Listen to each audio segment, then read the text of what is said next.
I'm Brittany Lewis with Forbes Breaking News. On the Senate floor Thursday, Senator John Thune spoke about the importance of guaranteeing rural communities broadband access. Thune voiced his support for the Reforming Broadband Connectivity Act, which is bipartisan legislation that was introduced in 2021.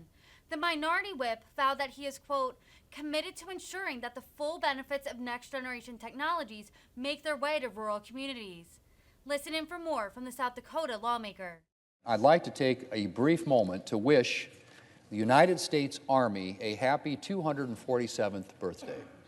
I had the special honor this morning to fall in with Secretary of the Army Wormuth, Army Chief of Staff McConville, Sergeant Major of the Army Grinston, many other Army leaders, and hundreds of soldiers for some morning PT. I appreciate the opportunity to join in the Army tradition of a birthday formation run, and it was especially humbling to run through the hallowed grounds of Arlington National Cemetery.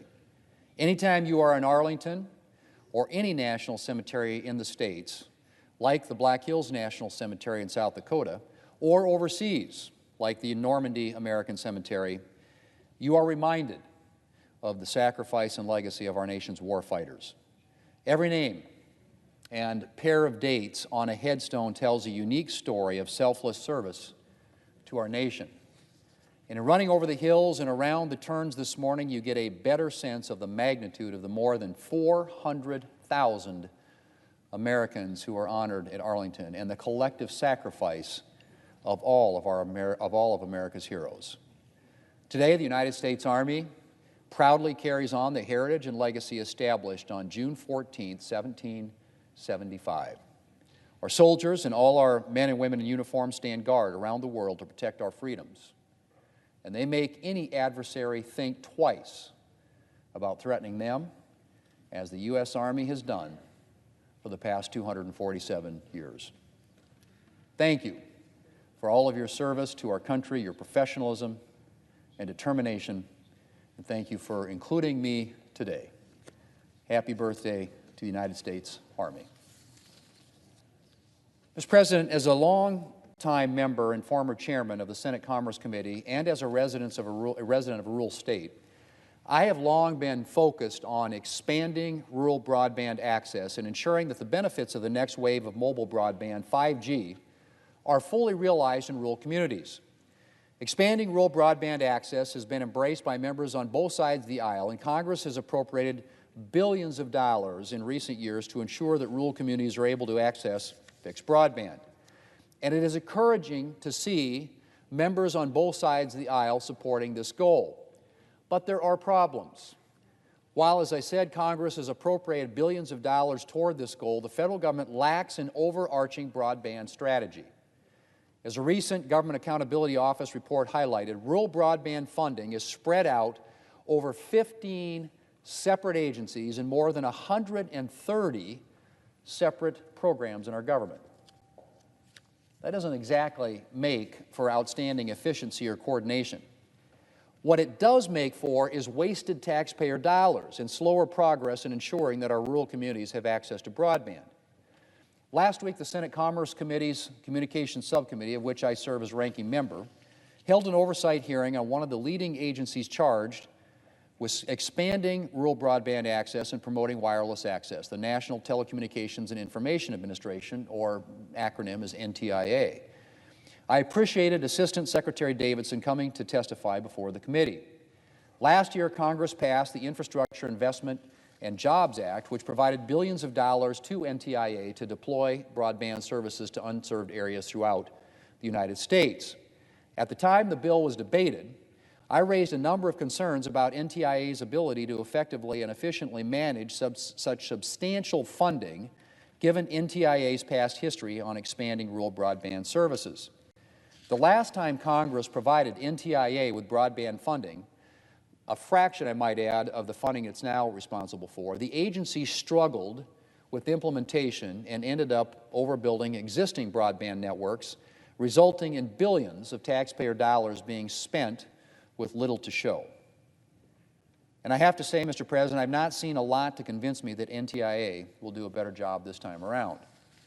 Last month, NTIA released its Notice of Funding Opportunity for the Broadband Equity Access and Deployment, or BEAD program.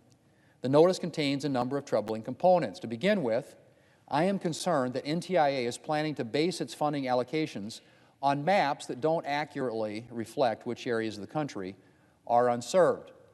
This creates a substantial risk in misallocating the funding Congress appropriated and once again overbuilding existing networks at the taxpayers' expense. NTIA's notice also makes clear that when it comes to expanding networks, they are planning to favor certain applicants, specifically government-run networks and non-traditional broadband providers, entities with no proven track record in deploying broadband networks. What NTIA should be doing is taking a neutral approach that allows equal participation from all types of broadband providers as long as they meet the technical, financial, and operational standards to deploy networks. Finally, especially at a time of record high inflation, the last thing any agency should be doing is pursuing extraneous political goals that will ultimately increase the cost for providers who are deploying networks. I'm disappointed that NTIA, like other federal agencies under this administration, is seeking to score political points with certain constituencies. In this case, by leaning into net neutrality requirements, promoting burdensome labor standards, and focusing on climate change initiatives. NTIA's focus on requiring broadband providers to use a unionized workforce or project labor agreement not only puts providers who do not use union workforces at a disadvantage, but it is unworkable for providers in rural communities like those in South Dakota who simply don't have access to a unionized workforce. Earlier this month, I heard firsthand from the folks who are building out networks in my home state of South Dakota about the challenges they face with respect to supply chain shortages and increased construction costs. And including unnecessary requirements in broadband contracts will only exacerbate that problem. I will continue to urge NTIA to work with states to reduce rather than increase regulatory burdens so that the funding Congress provided can be used to provide broadband access to as many Americans as possible. I also continue to work on other measures to expand broadband access in rural communities, including the Reforming Broadband Connectivity Act, which I joined colleagues from both parties to introduce last year. This legislation will help guarantee a stable funding stream for the Federal Communications Commission's Universal Service Fund, which promotes universal access to broadband and other telecommunications services. And I'm hoping, Mr. President, we can get this legislation enacted into law this year. Mr. President, having reliable rural fixed broadband services is also key in ensuring that rural communities are able to access the next wave of mobile broadband internet, 5G. And I'm committed to smoothing the path for 5G services. 5G offers tremendous potential for rural communities, whether it's better access to telehealth or the opportunity to implement precision agriculture. And we need to ensure that we build out 5G networks not just in cities and in suburbs, but in rural communities across the United States. I've introduced a number of bills to help keep the United States at the forefront of the 5G revolution and ensure that 5G technology makes its way to rural communities.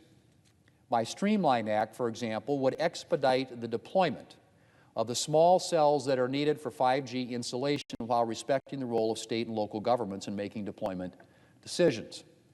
And, importantly, it would make it more affordable to bring 5G to rural areas by addressing the costs of small cell deployment.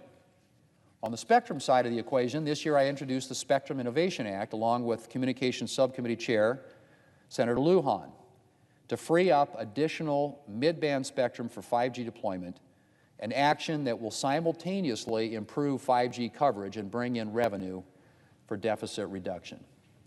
And since freeing up additional spectrum requires proper coordination between NTIA, the FCC, and other federal agencies, I joined Senators Wicker, Blackburn, and Lujan to introduce the Improving Spectrum Coordination Act to ensure that our federal partners are effectively managing our nation's airwaves. And on the workforce side of things, my Telecommunications Skilled Workforce Act, which was enacted into law last year, is designed to help increase the number of workers enrolled in 5G training programs and identify ways to grow the telecommunications workforce to meet the demands of 5G. I will continue to work to support every part of the 5G equation, from physical technology to spectrum to a 5G workforce, so that the United States can stay at the forefront of this internet revolution. I will also continue to make fixed broadband and 5G access in rural communities a priority.